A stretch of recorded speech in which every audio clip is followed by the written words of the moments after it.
അഷ്ഹദു അല്ലാ ഇലാഹ ഇല്ലാ ദിൻക അഷ്ഹദു അല്ലാ ഇലാഹ ഇല്ലാ ദിൻക അഷ്ഹദു അന്ന മിതുമു യാ റസൂലു ദിൻക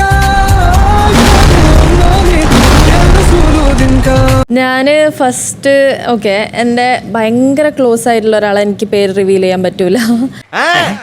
അപ്പോൾ ഞാൻ ആദ്യം ഓളായിരിക്കും വിളിക്കുക. പിന്നെ രണ്ടാമത് ഒരു ഇക്കുണ്ട്. ആരോ ഒരുത്തൻ നിന്റെയൊക്കെ പിന്നിലുണ്ടെന്ന് ഊഹിച്ചിരുന്നു. എവിടെയാ അവൻ? വിളിക്കാലോ, പക്ഷെ ആ വിശ്വരൂപം കണ്ട് ഞെട്ടരുത്. ഒരു ഇക്കുണ്ട്, ആരിഫ് ഹുസൈൻ എന്ന പേര്.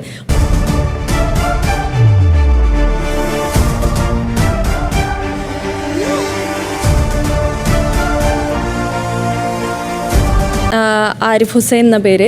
പുള്ളിനെ വിളിക്കും. പുള്ളി ഭയങ്കര ക്ലോസ് ആണ്. എന്തോ എന്നെ ഇഷ്ടമാണ് ആളുകൾക്ക്. കേട്ടറിവിനേക്കാൾ വലുതാണ് മുരുകൻ എന്ന സത്യം. ആളെ വേണ്ടത്ര പരിചയമില്ലാന്ന് തോന്നുന്നു. പുരിയല്ല கொஞ்சம் அங்கே பாரு கண்ணா. flashback என்ன கொண்டுட்டு உன்னால நிம்மதி இருக்க முடியாது. என் பின்னாடி பெரிய ஒரு உலகமே இருக்கு ஜெயிலர். Last warning. எல்லாமே இதோட விட்டுட்டு போ.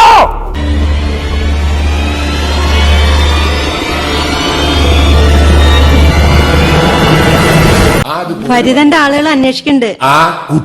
ആൺകുട്ടിയാ.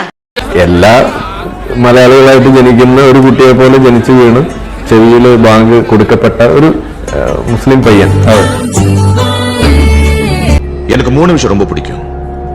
1 கொல்றது பிடிக்கும், 2 கொல்றது பிடிக்கும், 3 கொல்றது தான் பிடிக்கும். இப்படி ஸ்டீஃபன் செய்யல. நீ கொல்லனா குழந்தைகளை சித்திவன் கொல்வான். அவனையும் கொல்ல விட மாட்டேன். யோசிச்சு சொன்ன. ஒரு வாட்டி முடிவு பண்ணிட்டேன்னா என் பேச்ச நானே கேட்க மாட்டேன். ഇനി എന്ത് നോക്കുക? ആ വാളങ്ങതാ ഇപ്പൊ തന്നെ വെട്ടിയെറിഞ്ഞ് കുഴിച്ചു മൂടിയേക്കാം. ഒരാൾ മതത്തിൽ നിന്ന് പുറത്തു പോയാൽ ഇസ്ലാം പറയുന്നു അവനോട് തൗബ ചെയ്യാൻ പറയുക. എന്നിട്ട് അവൻ തൗബ ചെയ്യുന്നില്ലെങ്കിൽ താമസിപ്പിക്കാൻ പാടില്ല. അവനെ ഒരു ഭരണാധികാരി ഉടൻ തന്നെ കൊല്ലണം എന്നാണ്. ഇതാണ് ആദ്യത്തെ അധ്യായം. കഥ ഇനിയാണ് ആരംഭിക്കുന്നത്. ഇസ്ലാം മത വിമർശനം നടത്തുന്ന നമ്മുടെ സുഹൃത്ത്. അപ്പൊ പുള്ളി ഒന്ന് ഇന്റർവ്യൂ ചെയ്യാൻ ഒരാൾ വേണമെന്ന് പറഞ്ഞു. അങ്ങനെ പുള്ളി ഇന്റർവ്യൂ ചെയ്താണ് നമ്മൾ തുടങ്ങുന്നത്. ഈ പറയുന്ന കാര്യങ്ങള് ഫേസ് ചെയ്യേണ്ടി വന്നിട്ടുണ്ടായിരുന്നില്ല അന്ന്. പക്ഷെ അദ്ദേഹത്തിന് ഫേസ് ചെയ്തിട്ടുണ്ടായിരുന്നു. അപ്പൊ അത് നമ്മൾ ഡിസ്കസ് ചെയ്യും, ഇതിനകത്ത് കാര്യങ്ങൾ പറയുകയൊക്കെ ചെയ്യും. പക്ഷെ ഒരു ഘട്ടം കഴിഞ്ഞപ്പോ ഈ സെയിം സംഗതികൾ എന്റെ ഫാമിലിയിൽ നിന്ന് എനിക്ക് നേരിടാൻ തുടങ്ങി. പിന്നെന്താ ഇവിടെ ചില ഇഷ്യൂസ് താനൊരു സോഷ്യൽ ന്യൂസൻസ് ആയി മാറുന്നു എന്ന് പറയുന്നു പലരും. ഒരിക്കലും അല്ല. ബീയിങ് എ സോഷ്യൽ ആനിമൽ ഞാനും ചില ഇഷ്യൂസിൽ ഇടപെടുന്നു എന്ന് മാത്രം. എൻ്റെ ചുറ്റുപാടുകളിൽ നിന്ന് എനിക്ക് ഒളിക്കാനാവില്ല. അതായത് ഇത് പറഞ്ഞതിന്റെ പേരിൽ, ഇതിനെക്കുറിച്ച് സംസാരിച്ചു എന്നുള്ളതിന്റെ പേരിൽ ഫാമിലിയിൽ നിന്ന് വിഷയങ്ങൾ.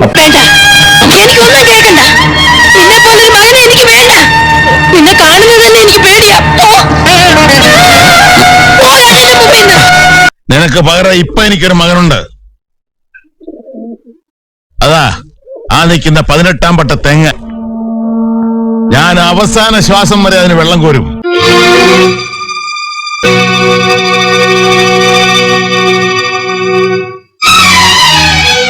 മാരീഡ് അല്ലേ? അതെ അതെ. മാരീഡ് ആണ്. പക്ഷെ ഈ മതം വിട്ടതിന്റെ പേരിലാണ് അവര് വേറെ കല്യാണം കഴിച്ചത്. അവര് വിശ്വാസത്തെ എതിർത്തതിന്റെ പേരിൽ മാത്രം ഒലിച്ചു പോകുന്ന ബന്ധങ്ങൾ, അത് കാണുമ്പോൾ സഹതാപം മാത്രമാണ് തോന്നുന്നത്.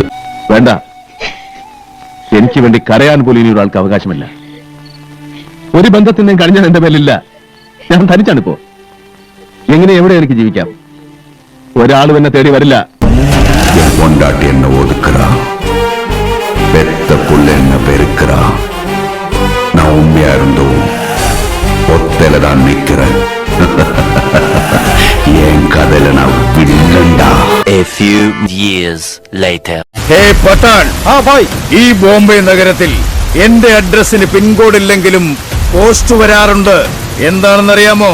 ഞാൻ അത്രയ്ക്ക് ഫേമസ് ആണ്.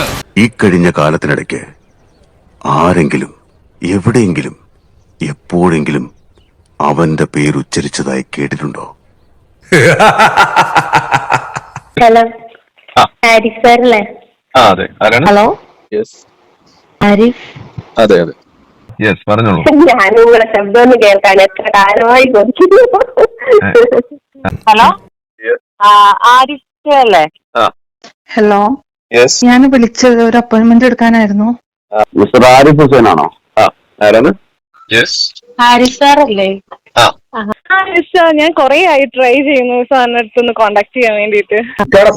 സംസാരിക്കുന്ന അല്ല നമ്മള് സംഭവം നിങ്ങൾ നിരീശ്വരവാദിയാണെങ്കിൽ തന്നെ നിങ്ങളുടെ സംസാരത്തില് ആരായാലും ഒന്ന് ഫാനായി പോകും. പിന്നെ രണ്ടാമത് ഒരു ഇക്കുണ്ട്, ആരിഫ് ഹുസൈൻ എന്ന പേര്. പുള്ളിനെ വിളിക്കും, പുള്ളി ഭയങ്കര ക്ലോസ് ആണ്.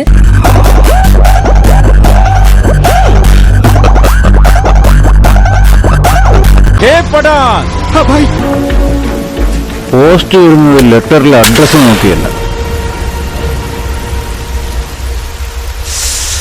അഡ്രസ്സിലെ ലാൻഡ്മാർക്ക് നോക്കിയാണ്. 4 பார்த்து பதவியை பார்த்து முதல்ல சார்.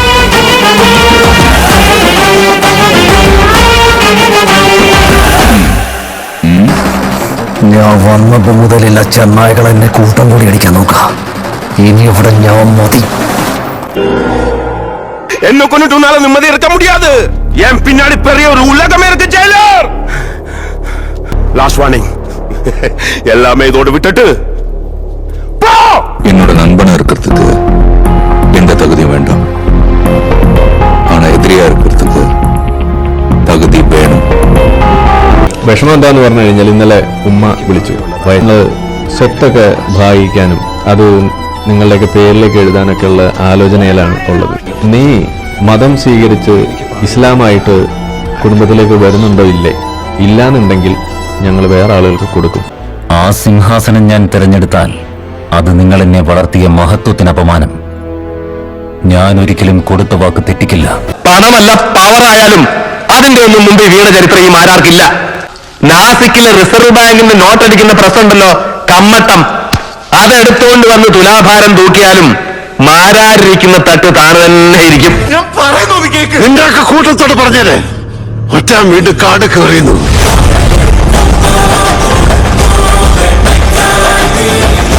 മുളച്ചു പൊങ്ങും മുമ്പാണെങ്കിൽ അതങ്ങ് കരിച്ചു കളയാൻ അതിന്റെ മുരട്ടിലൊന്ന് മുള്ളിയാ മതി. ഇതിപ്പോ മരമായിട്ട് അവന്റെ വരവ് നല്ല കാതലുള്ള മരം. എന്തായാലും എല്ലാരും ഒന്ന് കരുതിയിരിക്കുന്നത് നല്ലതാ. അറിഞ്ഞിടത്തോളം അവൻ ചില്ലറക്കാരനാണെന്ന് തോന്നില്ല. നിങ്ങൾക്കൊരു ഉപദേശം തരാം. ഒരു കാലത്തും നിങ്ങൾ അയാളെ എതിർത്ത് നിൽക്കാൻ പോകരുത് സാർ.